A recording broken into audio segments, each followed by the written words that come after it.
Meus filhos foram embora porque eu não tinha nada a oferecer para eles. Me disseram: "Não nos procure nunca mais, mãe. Para nós, você já morreu." Não me ligaram, não me mandaram mais mensagens. Apenas sumiram. Anos depois, quando descobriram a herança que tinha no meu nome, apareceram na minha porta de joelhos, com lágrimas no rosto, mas já era tarde demais, agora eu já tinha nada para oferecer a eles. Deixa eu te contar como chegamos aqui. Porque essa cena, essa humilhação absoluta, ela não começou hoje. Ela começou há muito tempo atrás. Começou quando meu primeiro marido me abandonou grávida do Bruno, com 2 filhos pequenos para criar. Começou quando eu tive que trabalhar como auxiliar de enfermagem durante anos, pegando 3 ônibus por dia, saindo de madrugada e voltando de noite. Começou quando meu corpo cedeu, quando a coluna não aguentou mais carregar pacientes, quando me aposentei por invalidez aos 56 anos, recebendo R$ 1.200 por mês. R$ 1.200. Sabe viver com R$ 1.200? Eu sei. Eu aprendi. Arroz, feijão, frango quando estava em promoção, roupa do brechó, remédio genérico, conta de luz parcelada, água medida, gás que tinha que durar 3 meses. Eu vivia assim, sozinha, numa kitnet em São Gonçalo que cheirava a mofo e tinha infiltração em todas as paredes. O reboco caía aos pedaços. Quando chovia, eu colocava bacia no chão para aparar a goteira. De noite, eu ouvia os ratos correndo no forro. O cheiro de esgoto subia pelo ralo do banheiro toda vez que chovia forte. Mas era meu. Era o que eu conseguia pagar. E meus filhos? Meus filhos adultos, formados, empregados, casados? Eles tinham vergonha de mim. Leonardo foi o primeiro a demonstrar. Meu filho mais velho, 41 anos. Vendedor autônomo. Sempre foi o mais duro, o mais frio. Desde criança ele me olhava com aquele ar de superioridade, como se eu fosse responsável por toda a pobreza da família, como se eu tivesse escolhido ser abandonada, como se eu tivesse escolhido ficar doente. Lembro da vez que ele me ligou só para dizer que não ia mais aparecer no Natal. Por quê, filho? Porque eu cansei, mãe.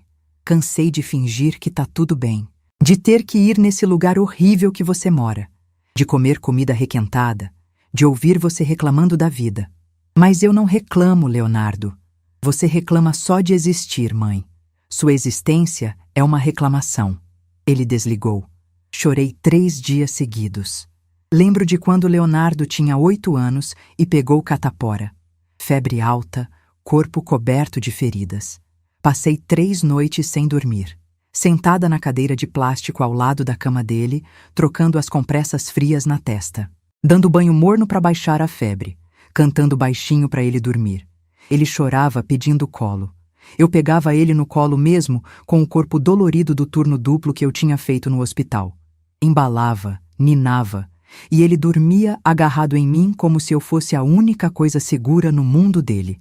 Esse mesmo menino agora me dizia que eu era uma reclamação ambulante. Manuela foi a segunda, minha filha do meio, 38 anos, técnica em contabilidade, casada. Sempre foi mais fraca que o Leonardo, mas igualmente venenosa quando queria. Ela parou de me visitar depois que o marido dela reclamou. Neuza, seu genro acha que você pede dinheiro demais. Mas eu só pedi uma vez, filha, para comprar o remédio da pressão.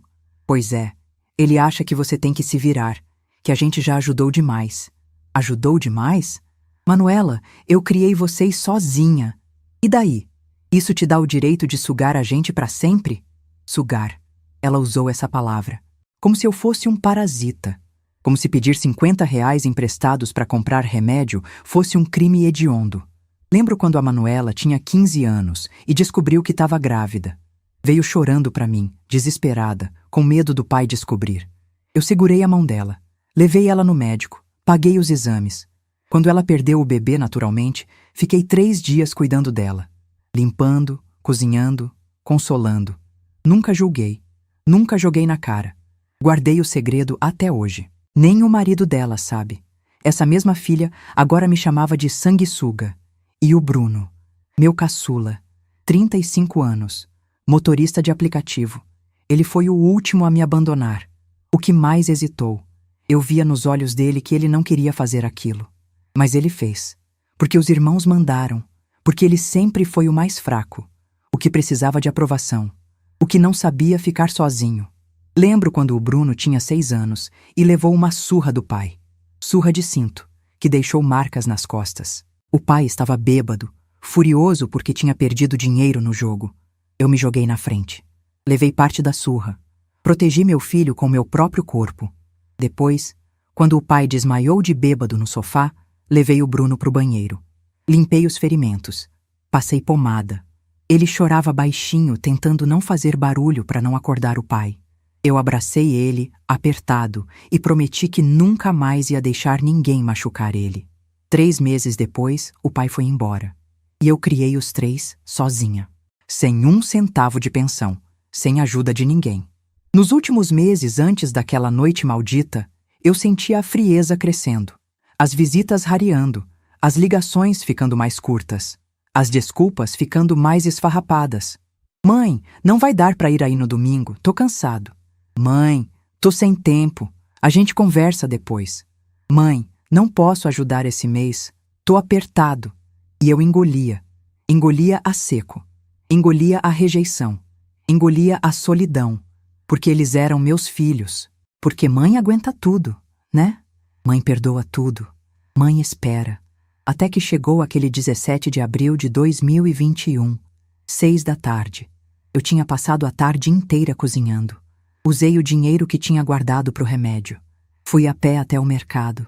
Eram 20 minutos de caminhada, mas economizava o ônibus. Comprei frango, arroz, feijão, alho, cebola, tomate. Voltei carregando a sacola pesada, sentindo a coluna latejando a cada passo. Mas não importava. Meus filhos vinham jantar. Passei 2 horas na cozinha. Temperei o frango com todo o carinho. Caprichei no refogado. Fiz a farofa crocante do jeito que o Leonardo gostava quando era criança. Deixei o feijão no ponto, grossinho, como a Manuela sempre pediu. Fiz arroz soltinho, branquinho, que o Bruno adorava. Arrumei a mesa com a toalha que minha mãe me deu antes de morrer. Toalha branca, bordada à mão, com flores pequeninas nas pontas. A única coisa de valor que eu tinha na casa inteira. Coloquei flores no centro. Flores artificiais de plástico cor-de-rosa, porque as naturais eram caras demais. Mas enfeitei, caprichei. Limpei cada canto da casa. Passei pano no chão. Tirei pó dos móveis velhos. Arrumei as almofadas furadas do sofá. Tomei banho. Passei batom. Penteei o cabelo. Coloquei o vestido de tecido fino estampado que eu usava para ir à igreja. Queria estar bonita. Queria que eles se orgulhassem de mim. Queria que eles vissem que a mãe deles ainda tinha dignidade, mesmo morando naquele lugar humilde. 6h15 da tarde. A campainha tocou. Meu coração quase saiu pela boca. Senti uma alegria tão grande que meus olhos encheram de lágrimas antes mesmo de abrir a porta. Respirei fundo. Limpei as mãos no avental. Tirei o avental. Corri até a porta. Abri. Eles estavam ali. Os 3. Meus 3 filhos.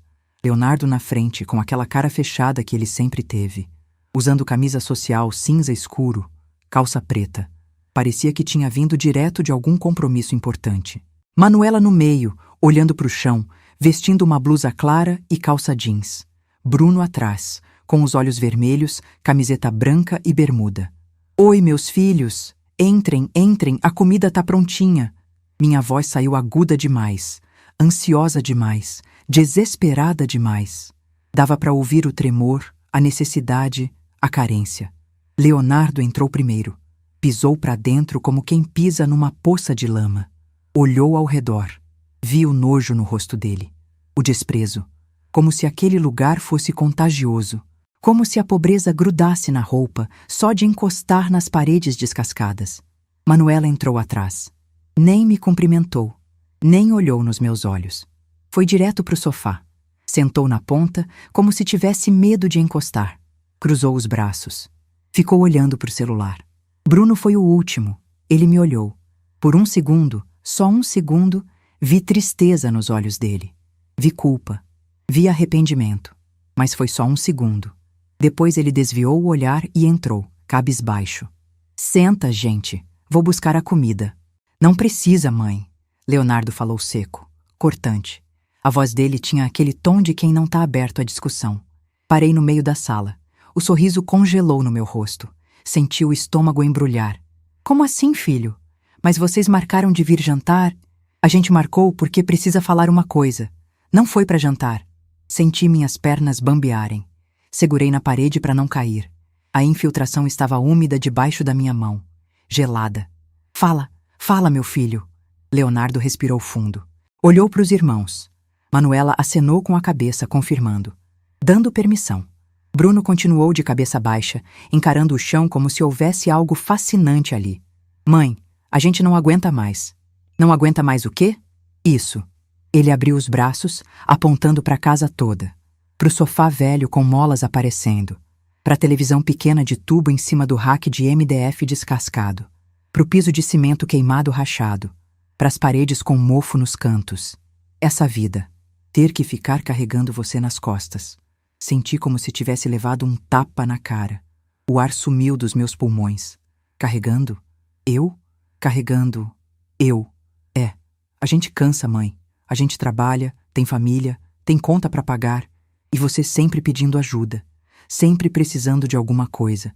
Remédio, conta de luz, mercado. Toda semana é uma coisa diferente. Mas eu só peço quando não dá, filho. Quando a aposentadoria não cobre tudo. Pois é. E a gente tá cansado. Cansado de viver na pobreza por sua causa. Por minha causa. As palavras entraram na minha cabeça como pregos sendo martelados. Por minha causa. Manuela finalmente ergueu os olhos do celular. Se levantou. A voz dela saiu gelada, dura, irreconhecível. É, mãe. A gente cresceu pobre porque você nunca conseguiu nada na vida. Nunca juntou dinheiro. Nunca comprou nada. Nunca planejou nada. A gente passou fome, passou vergonha, usou roupa velha. Tudo porque você é incompetente. Incompetente. As lágrimas começaram a cair. Quentes, grossas, incontroláveis, descendo pelo meu rosto, molhando o colarinho do vestido. Eu trabalhei a vida inteira, filha. Criei vocês sozinha depois que o pai de vocês foi embora. Eu dei tudo o que eu podia. Você deu migalha, mãe. Leonardo cuspiu as palavras como veneno. Migalha. A gente passou vergonha na escola. A gente não tinha tênis bom, não tinha roupa de marca, morava em lugar horroroso. Os outros meninos riam da gente. Tudo porque você não soube se virar. Leonardo, pelo amor de Deus. Minha voz saiu quebrada, engasgada. Estendi a mão para ele. Meu filho, meu primogênito, o menino que eu embalei tantas noites. O menino que teve catapora e eu passei 3 dias sem dormir cuidando dele. O menino que chorou no meu colo quando levou bomba na escola e eu disse que tudo ia ficar bem. Ele olhou para minha mão estendida e deu um passo para trás, como se eu fosse suja, contaminada. Como se minha pobreza fosse uma doença contagiosa. Você sabe quantas vezes eu menti para os meus amigos sobre onde você morava? Leonardo continuou. A voz dele estava subindo de tom, ficando cada vez mais agressiva. Quantas vezes eu disse que você estava viajando quando me perguntavam por que você não ia nas festas da escola? Você sabe a vergonha que eu passei quando a mãe do meu amigo veio te buscar aqui uma vez e viu esse lugar? Leonardo, eu sempre fiz o melhor que pude. O melhor? Ele gritou. O melhor era largar a gente para adoção. Era ter deixado a gente com uma família que pudesse dar uma vida decente. Senti como se tivessem arrancado meu coração do peito com as mãos. Manuela continuou. Sabe quantos empregos melhores eu não consegui porque não tinha como colocar um endereço decente no currículo?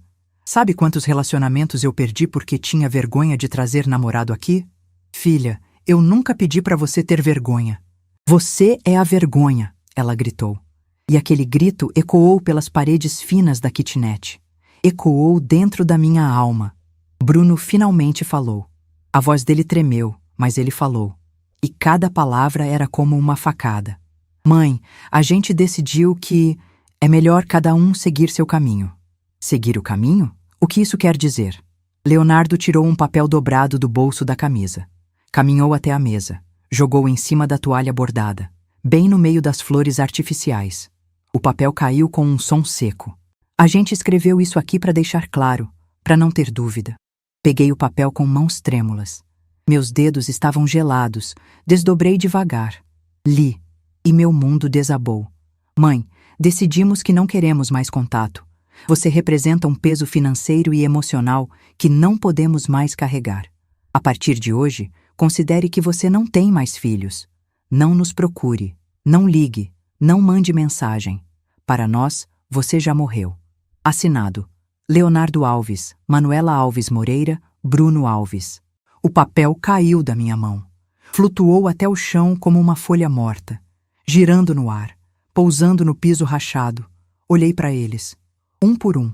Procurei arrependimento, dúvida, hesitação, algum sinal de humanidade, algum resquício do amor que eu tinha certeza que eles sentiam por mim. Não vi nada, só vi frieza. Vocês estão falando sério? Manuela já estava pegando a bolsa. Completamente. Isso aqui. Ela apontou para a carta no chão. É um documento. Se você tentar nos processar, se tentar pedir pensão, a gente vai usar isso contra você. Você que abandonou a gente emocionalmente a vida inteira com essa pobreza. Você que nunca foi capaz de dar uma vida digna. Mas eu sou a mãe de vocês. Eu te carreguei dentro de mim, Manuela. Eu passei 20 horas em trabalho de parto. Eu quase morri. E você tá dizendo que eu tô morta? Tá. Pra gente, você morreu hoje. Na verdade, você nunca existiu de verdade. Você foi só uma obrigação, um fardo, uma pedra no pescoço. Leonardo já estava na porta. Abriu. Virou pra mim uma última vez e disse a coisa mais cruel que eu já ouvi na minha vida inteira. E sabe de uma coisa, mãe? Deveria ter morrido de verdade. Ia ser mais fácil pra todo mundo. A gente ia ficar de luto uns meses e depois seguir em frente. Mas assim, com você viva, é um lembrete constante do fracasso que a gente veio. Saiu. Manuela passou por mim sem olhar. Seus sapatos fizeram barulho no piso. Cada passo era uma sentença. Saiu. Bateu a porta. Bruno ficou parado, olhando para mim. Vi lágrimas escorrendo pelo rosto dele. Ele abriu a boca para falar. Fechou. Abriu de novo. Mas não saiu som. Apenas virou. E saiu. A porta bateu pela última vez, e eu fiquei ali, sozinha, completamente sozinha, sozinha com a mesa posta, com a comida esfriando, com o cheiro de frango ensopado que tinha me deixado tão feliz algumas horas atrás e que agora me enjoava, com a toalha bordada, com as flores artificiais, com a carta no chão, e com o coração partido em pedaços tão pequenos que eu não sabia se um dia ia conseguir juntar de novo. Minhas pernas cederam. Desabei no chão. Sentei ali mesmo, no piso frio de cimento, encostada na parede com mofo, e chorei. Chorei até minha garganta doer, até minha cabeça latejar, até não ter mais lágrimas, até o corpo inteiro tremer de soluços secos que não produziam mais som. A comida esfriou completamente. O cheiro de frango ensopado que antes me deixava feliz, agora me enjoava. Porque eu tinha cozinhado aquilo com amor, com esperança, com a ilusão de que meus filhos ainda me amavam, mas eles não amavam, nunca amaram. Para eles, eu era só um peso, um estorvo, uma vergonha ambulante, um erro que a vida tinha cometido, e agora eu estava morta, morta para eles. Mas viva para sentir toda essa dor, viva para ouvir aquelas palavras ecoando na minha cabeça. Deveria ter morrido de verdade. Você é a vergonha, incompetente. Para nós, você já morreu. Não sei quanto tempo fiquei ali, sentada no chão frio daquela kitnet. Sei que a noite caiu. Sei que escureceu completamente. Sei que em algum momento a luz automática do corredor do prédio se apagou e eu fiquei no escuro total, no silêncio absoluto. E não me mexi. Não conseguia. Meu corpo estava lá, mas eu não. Eu estava flutuando em algum lugar entre a dor e o entorpecimento, entre a raiva e o desespero, entre querer gritar e querer sumir. Quando o sol nasceu no dia seguinte, eu ainda estava ali, deitada de lado no chão, o corpo doendo, as articulações travadas, a boca seca como lixa, a cabeça latejando com uma dor surda e constante. Meu vestido estava amarrotado, o batom tinha borrado, o cabelo estava embaraçado. Levantei com dificuldade. Cada movimento era uma agonia. Não era só a dor física da coluna que já doía sempre, das pernas que já eram fracas, dos braços que já não tinham força. Era a dor da alma. Aquela dor que pesa tanto que parece que vai te puxar para o fundo da terra. Aquela dor que sufoca, que aperta o peito, que te faz querer desaparecer. Olhei para a mesa. A comida ainda estava lá. O frango ensopado tinha formado uma camada de gordura branca e dura por cima. Parecia cera de vela. O arroz estava empedrado, grudado na panela. O feijão tinha azedado, dava para sentir o cheiro estragado. As moscas já tinham descoberto o banquete. Tinha dezenas delas pousadas na comida, andando, se alimentando. Peguei tudo, joguei no lixo, cada prato, cada panela, cada talher, joguei tudo fora, porque olhar para aquela comida era olhar para minha humilhação, era ver fisicamente o desperdício do meu amor, do meu esforço, da minha esperança ridícula. Recolhi a toalha bordada, a toalha da minha mãe. Tinha uma mancha de molho onde Leonardo tinha jogado o papel, uma mancha marrom, oleosa, que tinha se espalhado pelo tecido branco. Tentei lavar. Molhei. Ensaboei. Esfreguei até meus dedos doerem. Esfrega que esfrega. A mancha não saiu. Ficou ali. Permanente. Eterna. Desisti. Guardei a toalha no fundo do armário, junto com as outras coisas que eu não queria mais ver, junto com as fotos antigas dos meus filhos quando eram pequenos, junto com os desenhos que eles fizeram para mim no Dia das Mães, junto com os cartões que eles escreveram dizendo: "Te amo, mãe." Tudo mentira. Sempre foi tudo mentira. Peguei a carta do chão, li de novo. Cada palavra ainda doía. Ainda queimava como ferro em brasa na pele. Mas agora tinha outra coisa misturada com a dor. Raiva. Uma raiva surda, profunda, que começava a ferver lá no fundo do meu peito como água esquecida no fogo. Guardei a carta. Não joguei fora. Não sei por quê. Talvez porque eu precisasse de prova. Prova de que aquilo tinha acontecido de verdade. Prova de que meus filhos eram capazes daquilo. Prova de que eu não estava enlouquecendo, que aquilo não era um pesadelo do qual eu ia acordar. Nos dias seguintes tentei ligar. Peguei o telefone com as mãos tremendo. Disquei o número do Leonardo. Chamou. Chamou. Chamou. Caixa postal. Liguei de novo. Bloqueada. O número nem chamava mais. Só uma mensagem automática. O número discado não pode receber chamadas no momento. Tentei a Manuela. Bloqueada. Tentei o Bruno. Bloqueada. Mandei mensagem no WhatsApp. Escrevi: "Filho, por favor, me responde. Eu só quero conversar. Eu te amo." As mensagens ficavam com um único cheque cinza. Não entregue. Bloqueada. Mandei para Manuela: "Filha, por favor, eu não aguento isso. Eu preciso de vocês." Um cheque. Bloqueada. Mandei para o Bruno: "Meu filho, por favor, não faz isso com a sua mãe." Um cheque. Bloqueada. Passei uma semana tentando, uma semana inteira ligando, mandando mensagem, esperando. Até que numa quinta-feira de manhã, decidi ir pessoalmente. Fui até a casa do Leonardo. Era longe. 2 conduções. Gastei o dinheiro que eu tinha separado para o gás. Mas não importava. Eu precisava ver meu filho. Precisava olhar nos olhos dele. Precisava fazê-lo entender. Cheguei lá 12:00. Casa bonita. 2 andares. Portão de ferro. Jardim arrumado. Toquei a campainha. Ele abriu a porta. Me viu. E o rosto dele se contorceu de raiva pura. "O que você está fazendo aqui?" "Leonardo, filho, eu só quero conversar." "Eu não sou seu filho. Eu não quero você perto de mim. Você não leu a carta?" "Li, mas nada. Você está invadindo minha privacidade. Está me perseguindo." A esposa dele apareceu atrás. Uma mulher loira, alta, bem vestida. Olhou para mim com nojo, com desprezo, como se eu fosse uma mendiga pedindo esmola na porta. "Leonardo, chama a polícia." "Não precisa chamar a polícia. Eu só quero conversar com meu filho." "Eu disse para chamar a polícia." Ele pegou o celular, discou 190. Ficou ali, me encarando, enquanto falava com o atendente. "Alô? Tem uma mulher aqui na minha casa me perturbando. Eu já pedi para ela ir embora, mas ela não vai. Eu tenho medo que ela faça alguma coisa." "Leonardo, pelo amor de Deus." Comecei a chorar. "Ela tá chorando, mas é manipulação. Eu não quero ela aqui." 10 minutos depois, a viatura chegou. 2 policiais desceram. Um homem, uma mulher. "A senhora conhece esse moço?" "Conheço." É meu filho. Ele não quer contato com a senhora. A senhora precisa ir embora. Mas eu só queria conversar. A senhora está perturbando a paz dele. Se voltar aqui, vai ser autuada por perturbação. Se insistir, pode até ser presa. Me levaram embora. Me colocaram na viatura. Me levaram até a rodoviária e me soltaram lá. Voltei para casa destroçada. Chorei no ônibus inteiro.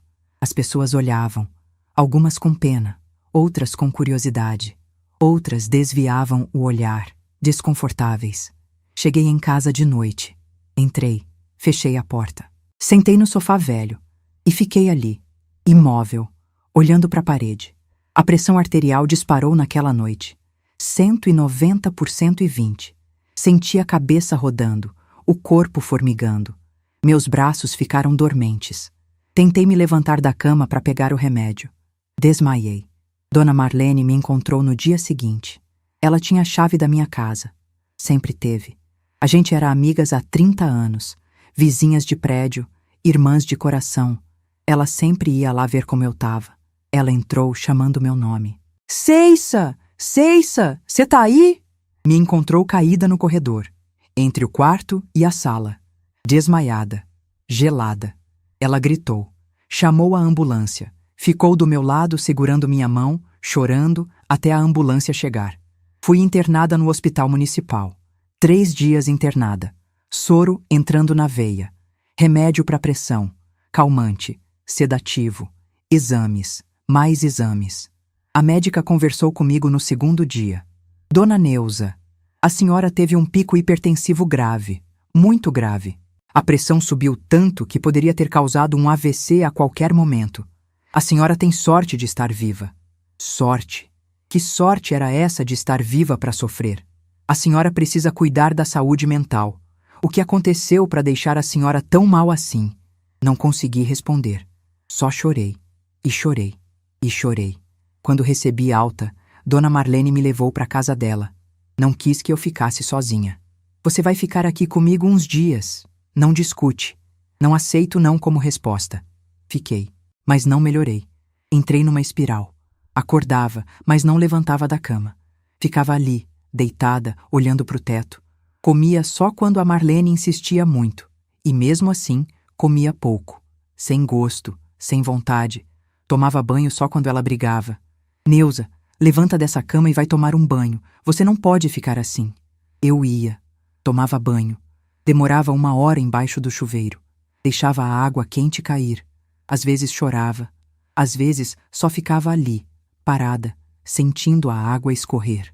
Passei o dia inteiro deitada, sem fazer nada, pensando em como eu tinha falhado, em como eu não tinha sido boa o suficiente, em como meus filhos tinham razão. Eu era um peso, eu era incompetente, eu tinha destruído a vida deles.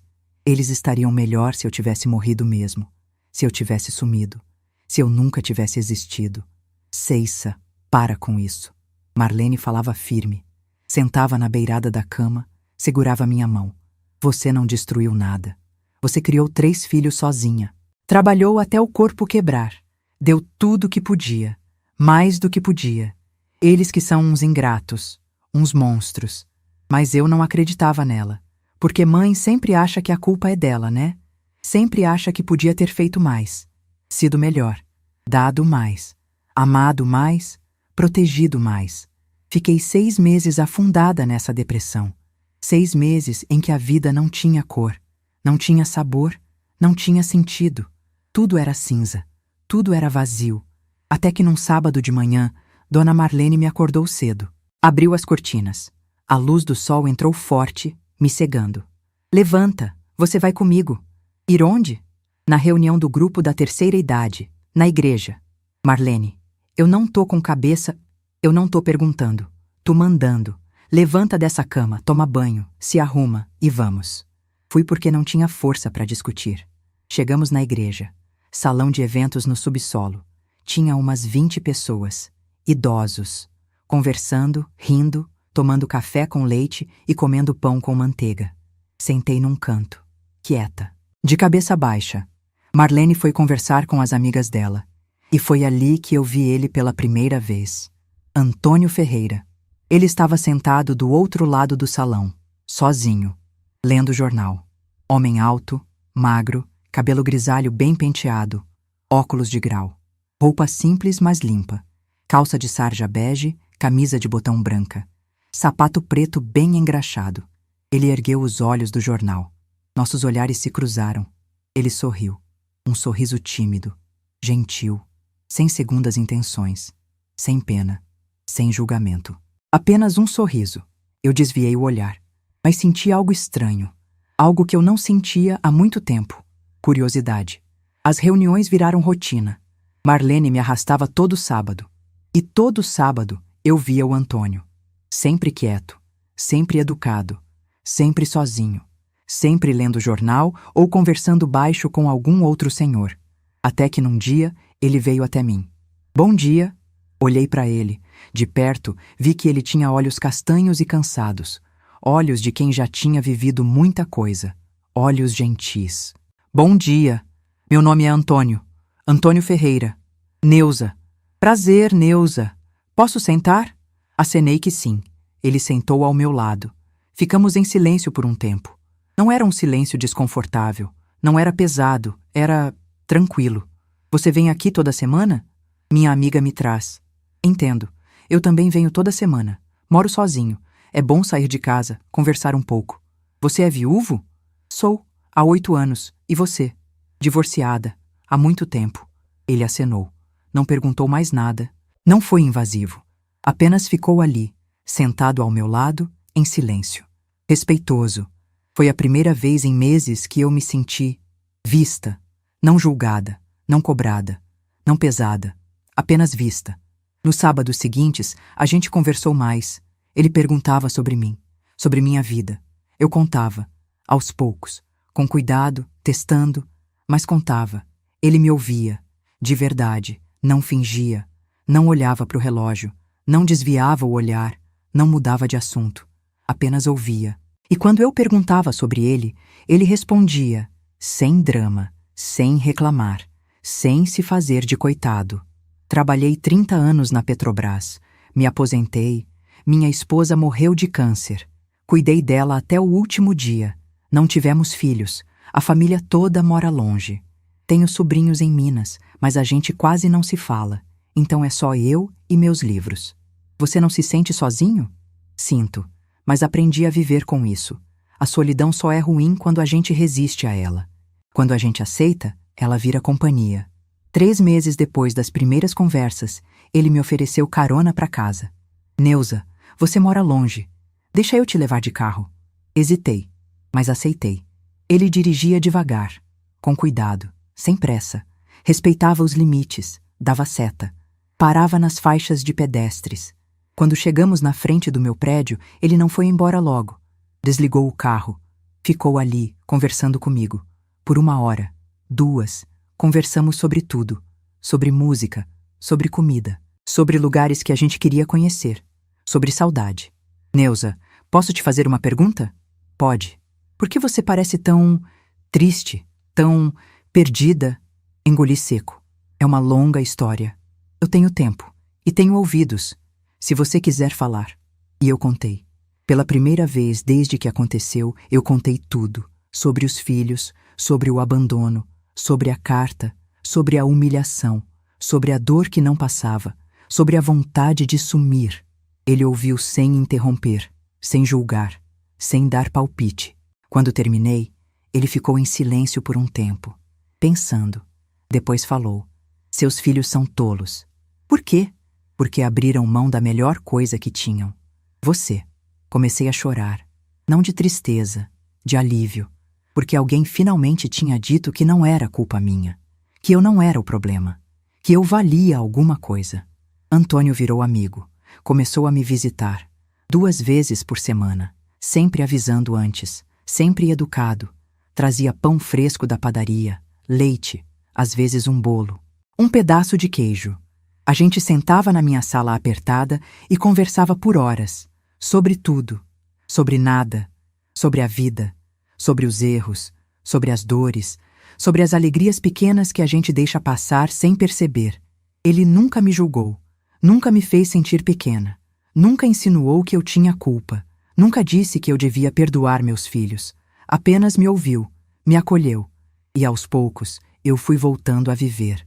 6 meses depois, ele me pediu em namoro. Fiquei chocada. Antônio, eu não tenho nada para oferecer. Sou pobre, doente, velha, quebrada por dentro. Ele segurou minha mão. A mão dele era quente, firme, segura. Você tem você, e é tudo que eu preciso. O velório foi numa manhã chuvosa, céu cinza, vento frio, caixão fechado, flores brancas. Dona Marlene ao meu lado, segurando minha mão. Vieram alguns amigos dele, colegas da Petrobras aposentados, vizinhos, parentes distantes que eu nunca tinha visto e que sumiram logo depois do enterro. Fiquei ali, de pé, olhando para o caixão, tentando processar. Antônio tinha ido dormir comigo na noite anterior. A gente tinha conversado sobre a viagem que ia fazer no fim de semana, sobre o restaurante novo que ia experimentar, sobre a vida. E de manhã, quando acordei, ele estava frio e imóvel. E eu fiquei sozinha de novo. As 2 semanas seguintes foram um borrão. Gente entrando e saindo, papelada, cartório, cemitério, missa de 7º dia. Eu fazia tudo no automático. Assinava onde mandavam, concordava com tudo. Porque não importava, nada importava. Antônio tinha ido, e tinha levado minha paz junto. Até que numa quinta-feira de tarde, 2 semanas depois do enterro, a campainha tocou. Abri a porta. Tinha um homem de terno, 50 e poucos anos, pasta de couro na mão. Dona Neuza Alves Ferreira? Sim. Meu nome é Heitor Bastos. Sou advogado. Fui indicado pelo Sindicato dos Aposentados da Petrobras. Preciso falar com a senhora sobre o inventário do senhor Antônio Ferreira. Inventário? Sim. Podemos conversar? Deixei ele entrar. Sentamos na sala. Ele abriu a pasta. Tirou vários documentos. Dona Neuza, o senhor Antônio faleceu sem deixar testamento registrado em cartório, mas deixou documentação clara sobre seu patrimônio. A senhora, como esposa, é a única herdeira legal. Herdeira? Mas ele tinha só a aposentadoria? Doutor Heitor me olhou com uma expressão gentil.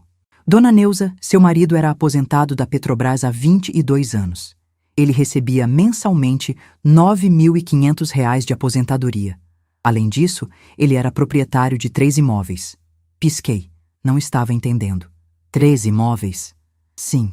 Este apartamento onde a senhora mora, avaliado em R$ 800 mil. Um apartamento de 2 quartos em Niterói, alugado, que rende R$ 2.500 mensais, avaliado em R$ 500 mil. E uma sala comercial em São Gonçalo, também alugada, que rende R$ 1.800 mensais, avaliada em R$ 350 mil. Minha cabeça começou a girar. Além disso, Dr. Heitor continuou, o senhor Antônio tinha aplicações financeiras, previdência privada e um seguro de vida robusto. Somando tudo, imóveis, investimentos, previdência, seguro, o patrimônio líquido é de aproximadamente R$ 2.300.000. Fiquei muda. R$ 2.300.000. A senhora herdará tudo. A aposentadoria dele, por lei, se torna pensão vitalícia para o cônjuge. A senhora passará a receber R$ 8.500 por mês pelo resto da vida. Os imóveis, investimentos, tudo passa para seu nome. Comecei a chorar. Ele nunca me contou. Ele era discreto, mas deixou tudo registrado. A senhora era a única beneficiária. Ele não tinha filhos, não tinha outros herdeiros diretos. Tudo é seu. Passei a mão no rosto. Tentei processar. Quanto tempo leva para resolver isso? Inventário costuma levar de 6 a 12 meses. Vou cuidar de tudo. A senhora só precisa assinar os documentos. Assinei. E quando o Dr. Heitor saiu, sentei no sofá e chorei. Chorei porque Antônio tinha me amado tanto que deixou tudo para mim. Chorei porque ele nunca ostentou, nunca se gabou. Apenas viveu e me amou. E chorei porque pela primeira vez na vida eu tinha dinheiro, muito dinheiro, e não tinha ninguém para compartilhar. Os meses seguintes foram estranhos. O processo de inventário andava devagar. Papelada, impostos, avaliações, mas Dr. Heitor cuidava de tudo. Eu não contei para ninguém. Só Dona Marlene sabia, e ela guardou o segredo. Ceissa, não conta pra ninguém. Dinheiro atrai rato. Eu concordei. Vivi normalmente, quieta, discreta. Ia ao mercado, ia à igreja. Conversava com vizinhos, ninguém desconfiava de nada. 7 meses depois, o inventário foi finalizado. Num dia de terça-feira, Dr. Heitor me ligou. Dona Neuza, está tudo pronto. A senhora pode passar aqui no escritório amanhã para assinar os documentos finais e receber as escrituras. Fui. Assinei tudo. Recebi as escrituras dos 3 imóveis, recebi os extratos dos investimentos, recebi a confirmação da pensão vitalícia. E quando saí daquele escritório, eu não era mais a Neuza pobre. Eu era dona de um apartamento em Icaraí, avaliado em R$800 mil. Dona de outros 2 imóveis, que somavam mais R$850 mil. Tinha investimentos e previdência privada, que somavam mais R$650 mil. Recebia pensão de R$8.500 por mês. E os aluguéis dos 2 imóveis rendiam mais R$4.300 mensais. No total, minha renda mensal era de R$12.800. R$12.800. Lembra quando eu vivia com 1.200? Lembra quando eu pedia R$50 emprestado para os meus filhos e eles diziam que eu sugava eles? Pois é, agora eu tinha mais dinheiro do que eu jamais sonhei ter na vida inteira. E não tinha ninguém para dividir, porque meus filhos tinham me declarado morta. Fiquei 6 meses vivendo nessa nova realidade, quieta, sem alarde. Guardei segredo. Não mudei nada na rotina. Continuei indo ao mesmo mercado, à mesma igreja, conversando com as mesmas pessoas. Mas por dentro, eu estava mudando. Porque pela primeira vez na vida, eu tinha poder. E eu ainda não sabia o que fazer com ele. Até que numa quinta-feira de tarde, 6 meses depois do inventário finalizado, a campainha tocou. Olhei pelo olho mágico. Leonardo. Meu coração disparou. Fazia mais de 3 anos que eu não via meu filho. Não abri. Ele tocou de novo. E de novo. Mãe, eu sei que você tá aí. Abre, por favor. Preciso falar com você. Fiquei imóvel, segurando a respiração. Mãe, pelo amor de Deus, eu errei. A gente errou. Abre a porta, por favor. Não abri. Ele ficou mais 15 minutos, tocando, chamando, implorando. Depois foi embora. No dia seguinte, foi a Manuela, mesma ladainha, chorando, pedindo perdão, pedindo para eu abrir a porta. Não abri. Depois foi o Bruno. Depois os 3 juntos, batendo, gritando, chorando. Mãe, a gente errou. Mãe, perdoa a gente. Mãe, a gente precisa de você.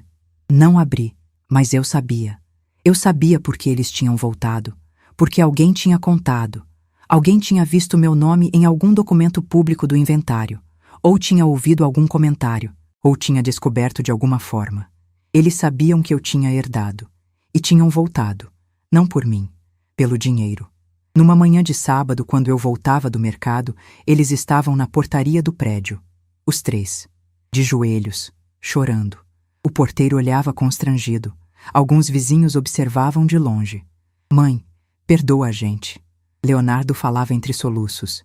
A gente foi horrível. A gente foi cruel. Mas a gente tá arrependido. Muito arrependido. Manuela segurou minha mão. Puxei com força. Ela quase caiu. Mãe, a gente errou. A gente sabe. Mas somos sua família. Somos seus filhos. Você não pode nos abandonar. Bruno chorava convulsivamente. Mãe, eu sinto tanto a sua falta. Tanto. Por favor, deixa a gente voltar, por favor. Olhei para eles e senti nada, absolutamente nada.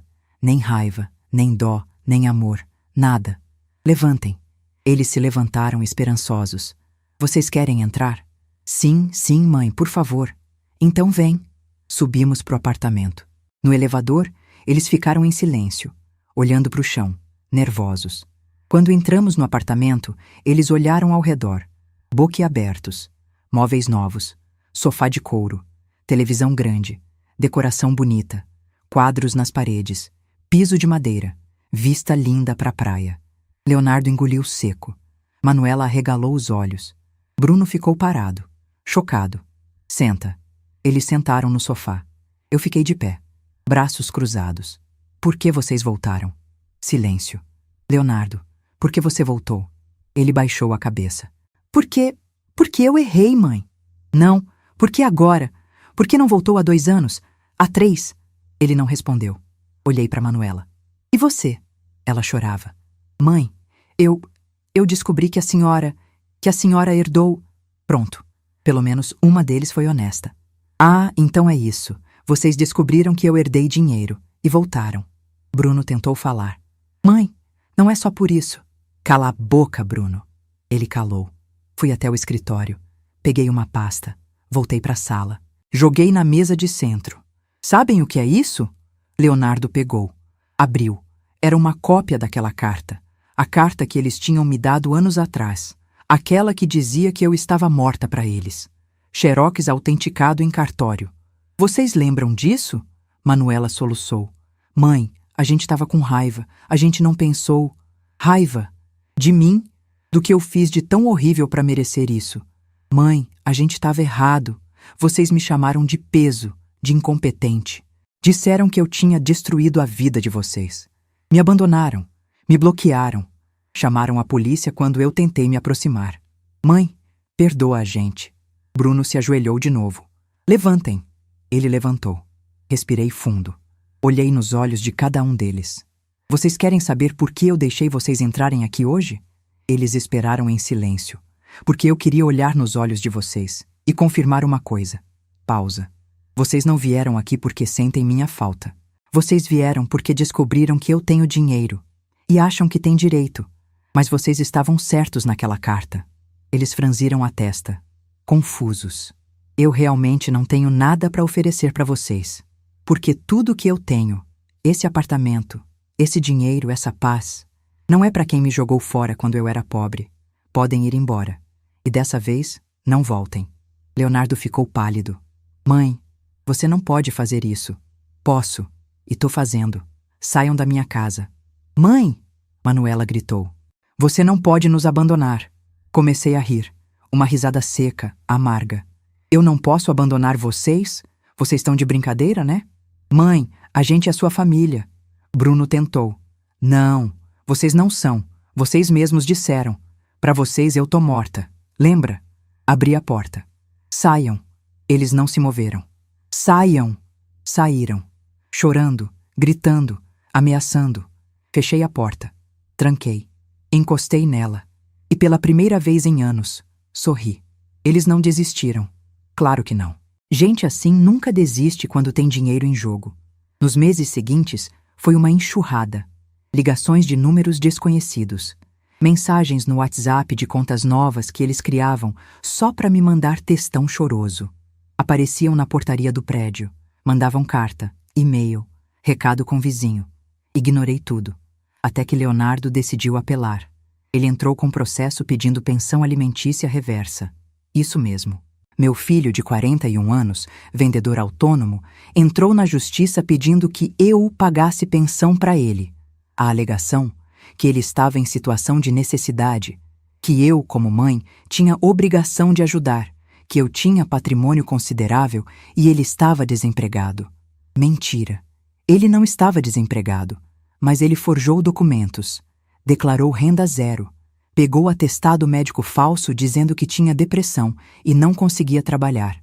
Quando o doutor Heitor me mostrou o processo, senti a raiva subir. Ele tá pedindo 3.000 reais por mês, dona Neuza. 3.000? Sim. E citou seus irmãos como testemunhas de que a senhora tem condições de pagar. E tem chance de dar certo? 0. Ele é adulto, saudável, tem capacidade de trabalho. Além disso, ele foi quem rompeu o vínculo familiar. Tenho a carta que eles te deram, autenticada. Isso destrói o processo dele. Então derruba. Dr. Heitor derrubou. Em 2 semanas. O juiz nem deu direito à réplica. Processo negado. Leonardo ainda teve que pagar as custas processuais. Mas isso só deixou ele mais furioso. Manuela tentou outra abordagem. Ela espalhou pela família inteira que eu era uma mãe ingrata, que abandonei meus filhos, que tinha dinheiro e me recusava a ajudar. Primas distantes me ligaram. Tios que eu não via há décadas mandaram mensagem. Neuza, é verdade que você tá rica e não ajuda seus filhos? Bloqueei todo mundo. Bruno foi o único que, lá pelo 5º mês, mandou uma carta diferente. Não pedia dinheiro. Não ameaçava. Só pedia perdão. Mãe, eu sei que não tenho direito de pedir nada. Eu sei que eu te machuquei. Eu sei que eu fui covarde. Mas eu queria que você soubesse que eu me arrependo. Todo dia eu me arrependo. Eu não quero seu dinheiro. Eu só queria dizer que eu sinto muito e que eu te amo. Sempre amei. Mesmo quando disse que não.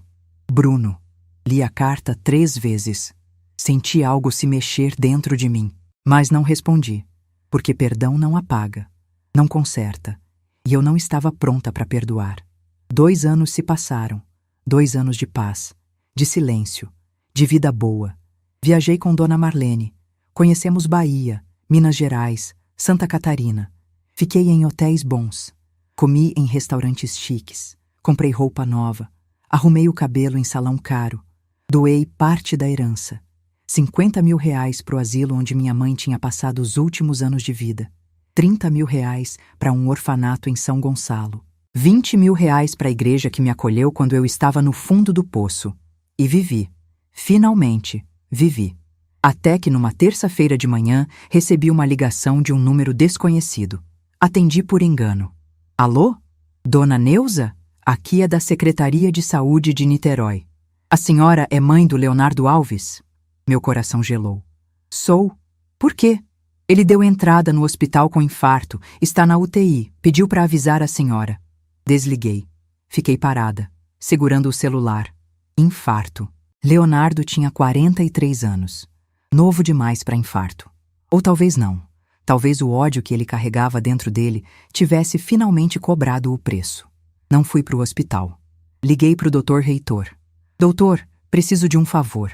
Quero informações sobre meu filho Leonardo. Ele está internado. Quero saber a real situação dele. Mas não quero ir lá. Dr. Heitor conseguiu. 2 horas depois, me ligou de volta. Dona Neuza, ele teve um infarto leve. Já está estabilizado. Vai ter alta em 2 dias. Não corre risco de vida. Obrigada. Desliguei. Leonardo não ia morrer. Mas talvez fosse a hora de eu matar a farsa de uma vez por todas. Passei os próximos dias planejando. Friamente. Calculadamente. Liguei para Manuela de um número que ela não tinha bloqueado. Alô? Manuela, sou eu, sua mãe. Silêncio. Mãe? Sim, quero conversar com vocês. Você, Leonardo e Bruno. Marquei um encontro. Sábado, 4 da tarde, no meu apartamento. Mãe, sério? Você quer mesmo conversar? Quero. Mas tem condições. Primeira, vocês vêm sozinhos, sem cônjuge, sem filho, só vocês 3. Segunda, vocês chegam no horário, nem 1 minuto antes, nem 1 minuto depois. Terceira, vocês me ouvem até o final, sem interromper. Entendido? Sim, sim, mãe. A gente vai. Obrigada, obrigada. Sábado, 4 da tarde. Desliguei. Dona Marlene me olhou preocupada. Ceissa, o que você vai fazer? O que eu devia ter feito há 2 anos? Que é encerrar essa história. Sábado chegou. Passei a manhã toda me preparando. Não emocionalmente, tecnicamente. Arrumei a sala. Coloquei a mesa no centro. 6 cadeiras. 3 de um lado, 3 do outro. No meu lado, coloquei 3 pastas, grossas, organizadas, etiquetadas. Em cima de cada pasta, um nome. Leonardo, Manuela, Bruno. Dentro das pastas, tudo. Absolutamente tudo. Cópia autenticada da carta de abandono. Prints de conversas antigas onde eles me humilhavam. Registros de ligações que eles se recusaram a atender. Cópia do processo ridículo que Leonardo moveu contra mim. Prints de mensagens que Manuela espalhou falando mal de mim para a família. E mais. Muito mais. Porque nos últimos 6 meses, enquanto eles achavam que eu estava quieta, eu estava investigando. Contratei um detetive particular. Discreto, eficiente. E descobri coisas. Coisas que eles achavam que estavam escondidas. Leonardo devia 120 mil reais para agiotas. Apostava em site ilegal. Tinha processo trabalhista de ex-funcionário que ele enrolou. Bateu no carro de um vizinho e fugiu sem pagar. Sonegava imposto. Manuela desviava dinheiro da empresa onde trabalhava. Pequenas quantias. Mas há anos, No total, uns 90 mil reais. Tinha caso extraconjugal com o chefe. O marido dela não sabia. Mentia na declaração de imposto de renda. Bruno, ele era o mais limpo, mas tinha dívida de cartão de crédito alta, uns 40 mil reais. E devia pensão alimentícia atrasada da filha que teve com a ex-mulher. 2 anos de atraso. 12 mil reais. Tudo documentado, tudo comprovado. Tudo ali, nas pastas. 4 da tarde. A campainha tocou. Abri o interfone. Alô? Mãe, somos nós. Subam. Abri a porta do apartamento. Esperei. O elevador se abriu. Eles saíram. Os 3. Leonardo ainda estava pálido, mais magro.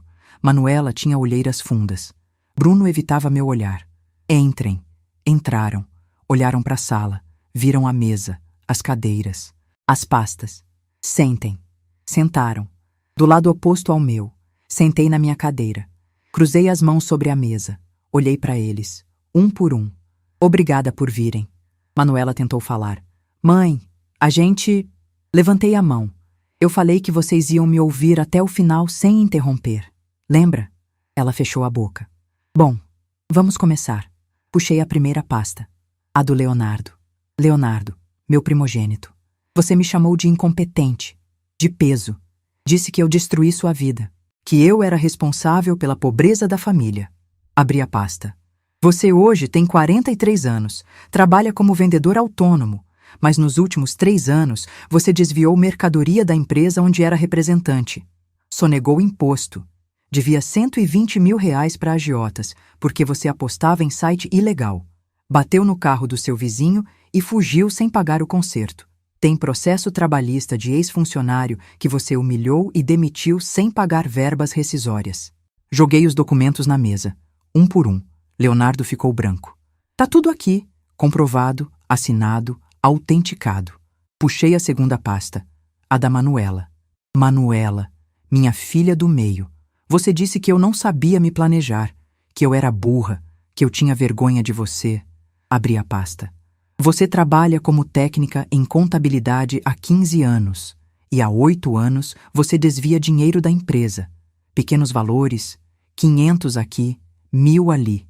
No total, você desviou 90 mil reais. Além disso, você tem um caso com seu chefe há 3 anos. Ele é casado, você também. E você mente na declaração de imposto de renda. Joguei os documentos, prints, extratos, fotos. Manuela começou a chorar. Tá tudo aqui. Puxei a terceira pasta, a do Bruno. Bruno, meu caçula, você foi o que mais hesitou, mas foi. Porque você é fraco, porque você precisa de aprovação. Abri a pasta. Você deve 40 mil reais no cartão de crédito. Você deve 12 mil reais de pensão alimentícia atrasada da sua filha. 2 anos sem pagar. Sua ex-mulher te processou. O processo tá correndo. Você pode ser preso. Joguei os documentos. Bruno baixou a cabeça. Respirei fundo. Vocês me chamaram de incompetente, de peso, de fracassada. Mas olha só, eu, a incompetente, construí uma vida honesta. Trabalhei até meu corpo quebrar. Nunca desviei, nunca menti, nunca enganei ninguém.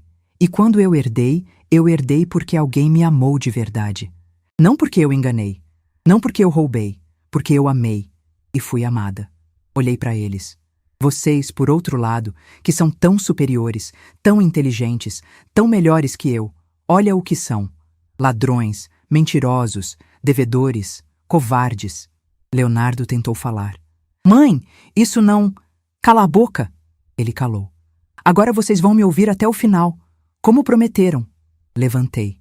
Comecei a andar ao redor da mesa, devagar. Quando vocês me abandonaram, eu desejei morrer. Chorei tanto que achei que ia secar por dentro. Mas não morri. Eu sobrevivi. E mais do que isso, eu venci. Parei atrás da cadeira do Leonardo. Você, Leonardo, vai pagar suas dívidas. Sozinho. Porque eu não vou te dar 1 centavo. E se os agiotas vierem te cobrar, você vai se virar. Assim como eu me virei quando vocês me abandonaram. Andei até a cadeira da Manuela. Você, Manuela, vai ser demitida. Porque eu mandei cópia dessas provas para o dono da empresa, anonimamente. E ele vai descobrir o que você fez. E você vai responder por isso. Assim como eu respondi sozinha pela pobreza que vocês me jogaram na cara. Andei até a cadeira do Bruno. E você, Bruno, vai pagar a pensão da sua filha, porque eu transferi 12 mil reais para a conta da sua ex-mulher, em seu nome. Mas não se iluda. Esse dinheiro não foi um presente, foi um empréstimo. E você vai me pagar, com juros, ou eu te processo. Voltei para o meu lugar, sentei. Vocês vieram aqui esperando o quê? Que eu ia perdoar? Que eu ia abrir os braços e dizer que tá tudo bem? Que eu ia dividir meu dinheiro com vocês? Silêncio. Pois eu vou dividir. Eles levantaram a cabeça. Esperançosos. Sorri. Um sorriso gelado. Vou dividir com quem merece. Com o asilo onde minha mãe morreu. Com o orfanato onde crianças abandonadas vivem. Com a igreja que me acolheu quando vocês me jogaram fora. Levantei. Mas com vocês não vão ver um centavo. Peguei meu celular. Liguei. Dr. Reitor? Pode subir? 2 minutos depois, Dr. Reitor entrou no apartamento, com mais 2 homens. Esses são oficiais de justiça. Eu consegui uma ordem de restrição contra vocês 3. A partir de agora, vocês não podem se aproximar de mim. Não podem me ligar, não podem me mandar mensagem, não podem aparecer aqui. Se aparecerem, serão presos. Leonardo se levantou. Você não pode fazer isso. Posso, e tô fazendo. Manuela gritou. Você é nossa mãe. Você não pode nos abandonar. Comecei a rir. Aquela mesma risada seca de antes. Engraçado. Quando eu disse isso para vocês há 3 anos, vocês disseram que ser mãe não me dava o direito de sugar vocês para sempre. Lembra? Bruno chorou. Mãe, por favor, saiam da minha casa. Os oficiais de justiça se aproximaram. Vamos, senhores. Eles saíram, chorando, gritando, ameaçando. Dr. Heitor ficou. Fechou a porta. Dona Neuza, a senhora tem certeza disso? Olhei para ele. Absoluta. Ele acenou. Então tá feito. Eles não vão mais incomodar a senhora. Obrigada, doutor. Ele saiu. Fiquei sozinha. Sentei no sofá, olhei para a mesa, para as pastas, para os documentos espalhados e sorri, porque pela primeira vez em anos eu estava livre. Livre da dor. Livre da humilhação. Livre deles. 2 anos se passaram desde aquele sábado. 2 anos de silêncio absoluto. Leonardo tentou me procurar uma vez, 6 meses depois. Apareceu na porta do prédio. O porteiro chamou a polícia. Ele foi preso por descumprimento de ordem judicial. Passou 3 dias na cadeia. Nunca mais tentou.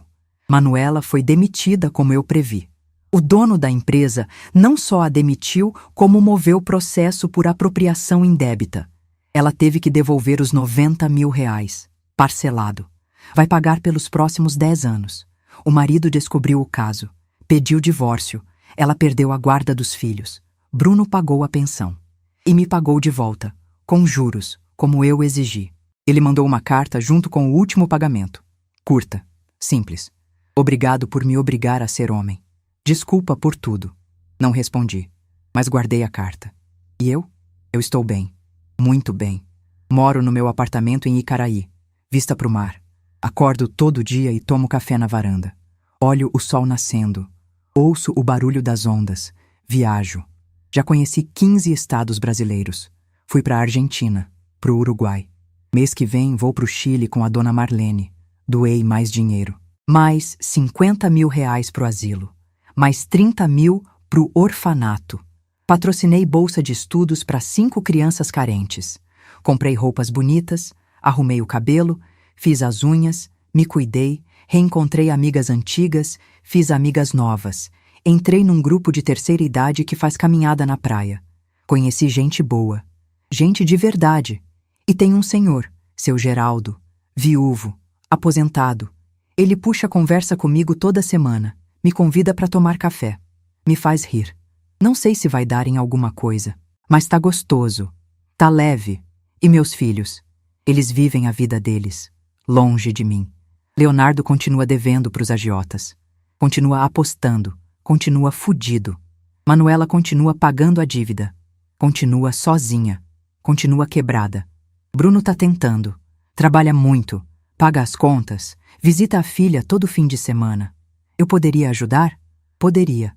Vou ajudar? Não, porque a vida me ensinou uma lição que eu não vou esquecer nunca mais. Quem te abandona na miséria não merece te encontrar na fartura. Eles disseram que eu estava morta. E estavam certos. A Neuza pobre, submissa, desesperada por migalhas de afeto, morreu naquele 17 de abril de 2021. E no lugar dela nasceu uma mulher que sabe o próprio valor. Uma mulher que não implora por amor. Uma mulher que não aceita desrespeito. Uma mulher livre.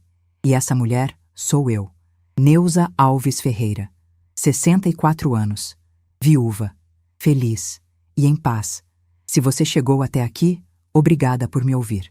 Obrigada por me acompanhar nessa jornada. E se você está passando por algo parecido, se alguém te abandonou, te humilhou, te fez sentir pequeno, eu quero que você saiba de uma coisa. Você vale mais do que isso. Muito mais.